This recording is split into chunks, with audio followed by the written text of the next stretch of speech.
Guys देखो, आज अनुज ने बहुत वॉमिट किए इसको।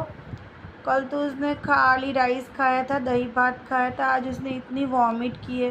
अनुज अनुज, अरे इसको साफ किया, इसको नहलाना पड़ेगा गाइस। आज बहुत सैड है, इतना हंस भी नहीं रहा। देखो आप देखो, मैंने उसको बोला सो जा, सो भी नहीं रहा मेरा काना। बहुत बहुत मुझे परेशान कर रहा है। चढ़ी भी नहीं पहनी है आज उसने, और नहाया भी नहीं है। सुबह से यही है, वॉमिट हो रही है।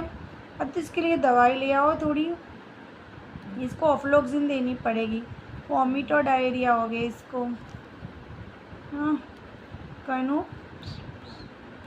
सुला देती हूँ गाइस, इसको सुला देती हूँ। सो जा बेटा,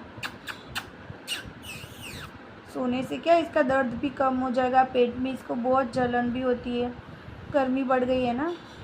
कानू हला कर जा बेटा, गर्मी बढ़ गई है ना बाहर।